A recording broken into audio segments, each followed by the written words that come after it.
नमस्कार, मैं हिमांशी अरोड़ा। स्वागत है आप सभी का जस्ट इंडिया में। चले रुक करते हैं आज की खास खबरों की ओर।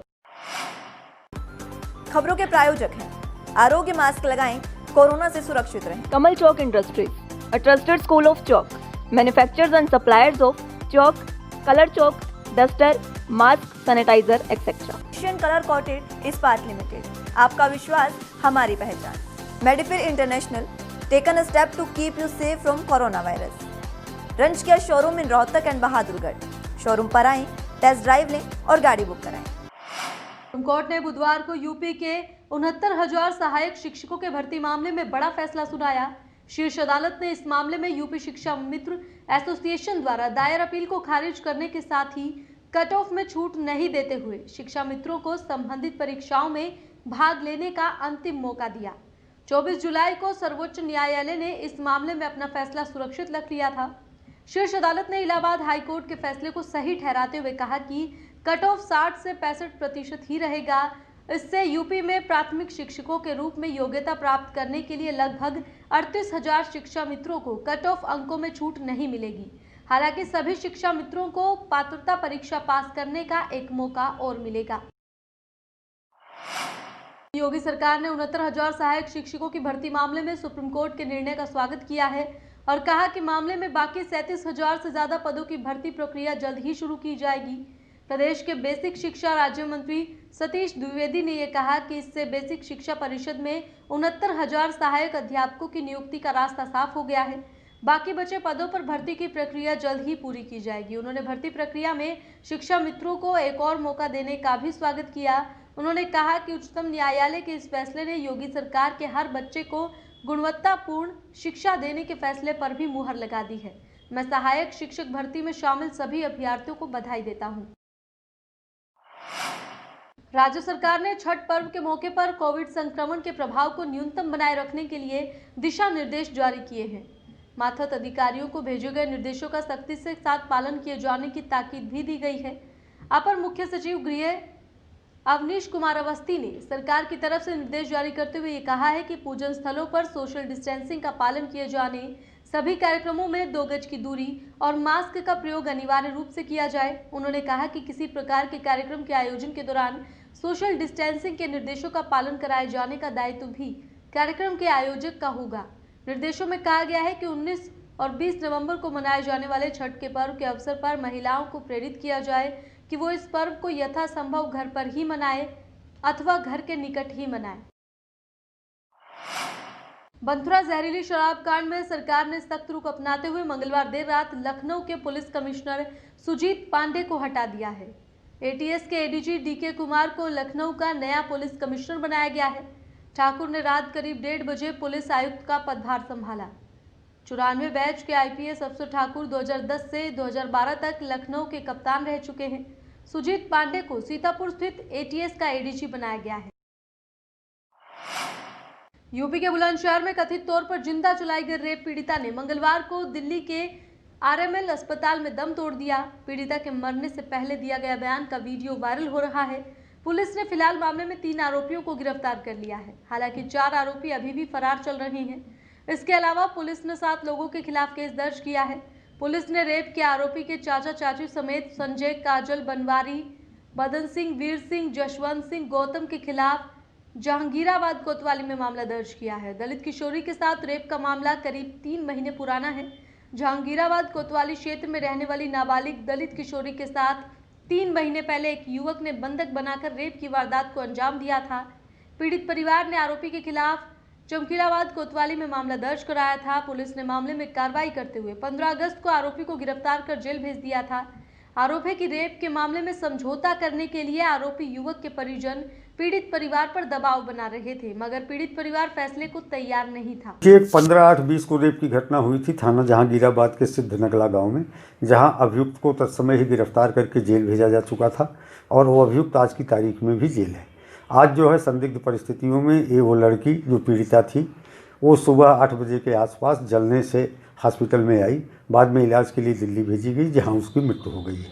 परिवारीजनों द्वारा इस संबंध में एक तहरीर दी गई, उसके आधार पर अभियोग थाना जहांगीराबाद में दर्ज कर लिया गया। इस प्रकरण में जो पुलिस की शिथिलता थी, जो आरोप थे, उसके संबंध में कार्रवाई करते हुए हल्के के उप निरीक्षक और हल्के के सिपाही को निलंबित कर दिया गया है। थाना प्रभारी को हटा दिया गया है और संबंधित क्षेत्र के क्षेत्राधिकारी भी लाइन से संबद्ध कर दिए गए। पीलीभीत में एक बार फिर एनआरएचएम जैसे घोटाले ने दस्तक दे दी है। यहां के जिला अस्पताल में भर्ती मरीजों को सन 2018, 19 और 20 में एक्सपायर हो चुके इंजेक्शन मरीजों को दिए जा रहे हैं। ये इंजेक्शन जो डेक्सामेथासोन को सांस फूलने पर लगाया जाता है, जो अक्टूबर 2020 में एक्सपायर हो चुका है। वहीं इंटास कंपनी अहमदाबाद द्वारा बनाए गए इम्यूनोरम नाम का इंजेक्शन जो उबकाई उल्टी होने पर दिया जाता है, अगस्त 2019 में एक्सपायर हो चुका था। वहीं जब इस बारे में भर्ती मरीजों के तीमारदारों को पता चला तो वो बड़े डरे सहमे से थे कि उनके मरीजों को दी गई इंजेक्शन से क्या नुकसान हो सकता है। आगे से वो सरकारी दवा ना लेने की बात भी कहते हुए नजर आए। वहीं जब इस बाबत ड्यूटी पर तैनात कर्मचारी से बात की गई तो उसने इस बात को कबूल किया कि जो उसको इंजेक्शन दिए गए थे उसमें कुछ एक्सपायर हो चुके हैं। नहीं, मैंने तो अभी नहीं लगाया। नहीं, तुमने नहीं लगाया है। जो मरीज बता रहे हैं कि एक्सपायरी है इंजेक्शन। कौन सा डेक्सा? नहीं, मैंने तो अभी नहीं लगाया। किसी को अभी बत्ती आएगी तब मैं लगाऊंगा। मैंने तो नहीं लगाया। नहीं, तुमने नहीं लगाया, मैं तुमको नहीं कह रहा हूँ। जो डेक्सा इंजेक्शन लग रहे हैं तो यहाँ मरीजों का कहना वो एक्सपायर है, ऐसा कुछ है क्या? नहीं, एक्सपायरी तो कोई नहीं इंजेक्शन। 10-20 में हुआ, 10-20 में एक्सपायर है। नहीं, 21 में है सब एक्सपायरी। यूपी के प्रयागराज में बुधवार तड़के बबूल के पेड़ से टकराने के बाद कार में अचानक आग लग गई। इसमें सवार 3 लोगों को निकालने का मौका तक नहीं मिला और उनकी झुलस कर मौत हो गई। यह हादसा यमुना पार में कोरांव थाना क्षेत्र के जवनिया नहर के समीप हुआ। कड़ी मशक्कत के बाद आग पर काबू पाया गया। कार में सवार लोगों के कंकाल बरामद हुए हैं। कार के चेचिस नंबर के जरिए पुलिस ने गाड़ी मालक और उसके ड्राइवर की शिनाख्त की, जबकि इस हादसे में मृत तीसरे व्यक्ति की अभी तक शिनाख्त नहीं हो पाई है। सभी एक शादी समारोह से अपने घर लौट रहे थे। यूपी के शाहजहांपुर में क्राइम का ग्राफ लगातार बढ़ता जा रहा है, जिसका ताजा उदाहरण पुआया तहसील में देखने को मिला, जहां बेखौफ चोरों ने तहसील रजिस्ट्रार कानूनगो के कमरे का ताला तोड़कर सरकारी दस्तावेज चोरी कर लिए। इस मामले में बड़ी साजिश की बू आ रही है। दस्तावेज चोरी मामले में खुटार के 4 और सिंघोली का 1 नामांतरण वही रजिस्ट्रार के साथ अन्य जरूरी दस्तावेज भी चोरी किए गए हैं। चोरों ने तहसील परिसर में लगे सीसीटीवी कैमरों के तार भी काट दिए। सूचना पर पहुंची पुलिस ने मामले की छानबीन शुरू कर दी है। वहीं एसडीएम ने बताया कि चोरी की घटना की तहरीर दे दी गई है, जांच की जा रही है। जांच के बाद दोषी कर्मचारियों के खिलाफ कार्रवाई की जाएगी। जानकारी में लाया गया है कि रजिस्ट्रार कानून कार्यालय में ताला तोड़कर कुछ अभिलेख जो है तो वहाँ से गायब किए गए हैं। तो इसमें प्रथम सूचना रिपोर्ट जो है थाने में दर्ज करा दी गई है और उसमें कार्रवाई की जा रही है। शाहजहांपुर में एक ई रिक्शा चालक की हत्या का मामला सामने आया है। जानकारी के अनुसार संजू कल शाम को अपने दोस्त गुड्डू के साथ खाना खाकर निकला था। गुड्डू के साथ उसके 2 बहनोई भी साथ में थे। परिजनों का कहना है कि जब रात भर संजू घर नहीं लौटा तो उसकी तलाश की गई। तलाश में गांव के बाहर पराली के पास गुड्डू की चप्पल मिली। पराली को हटाने पर उसके नीचे संजू की लाश पाई गई। संजू के गले पर गहरी चोट के निशान थे। आशंका व्यक्त की जा रही है कि उसकी गला दबाकर हत्या की गई है। पराली में दबी लाश मिलने के बाद सूचना मिलने पर भारी पुलिस बल गांव पहुंचा। पुलिस ने शव को कब्जे में लेकर पोस्टमार्टम के लिए भिजवा दिया है। एहतियातन गांव में तनाव की स्थिति को देखते हुए भारी पुलिस बल भी तैनात किया गया है। पुलिस का कहना है कि जल्द ही आरोपियों की गिरफ्तारी कर ली जाएगी। फिलहाल आरोपी दोस्त गुड्डू और उसके दोनों दोस्त फरार बताए जा रहे हैं। शाम 8:30 बजे बुला के ले गया, तो बुला के ले गया शाम को, तो उसे चाचा को ढूंढा नहीं। ठीक है, यही सोचा कि घर में लेटे हों, और तो फिर सुबह से ढूंढने में लगा दिया। जब वो सारी जगह ढूंढ डाला, वो मिले ही नहीं। ठीक है, तो उनकी यहाँ चप्पलें मिली, पहली बार चप्पलें मिली। फिर बाद में सब लोग आए, फिर इसे हटाया गया, तो शाम इसमें उनकी लाश निकली। अब बुलाए के रह गया गुड्डून के 2 बान हो बुलाई लिया है तुम, अब चला तुम होने साथ। अब हमारी क्या पता, मेरे पापा हम लोग रोक लेते।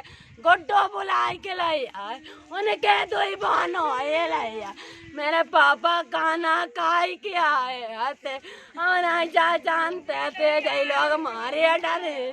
थाना सिंधौली के रामपुर टाहरपुर गांव में आज सुबह ये सूचना प्राप्त हुई कि संजू नाम के एक व्यक्ति की हत्या कर दी गई है।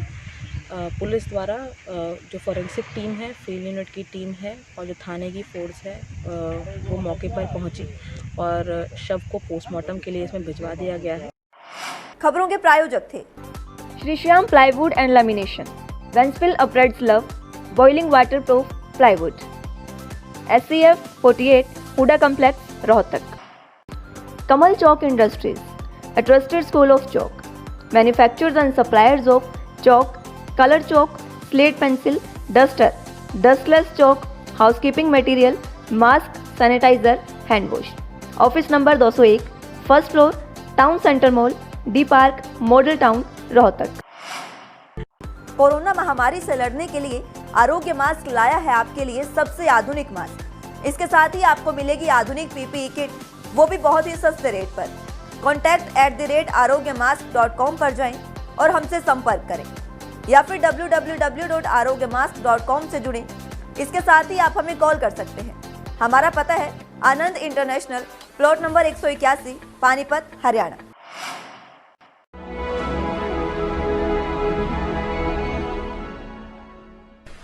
चाचा, आपने नया घर बनवाया है तो घर की छत पर कौन सी शीट लगवाई है?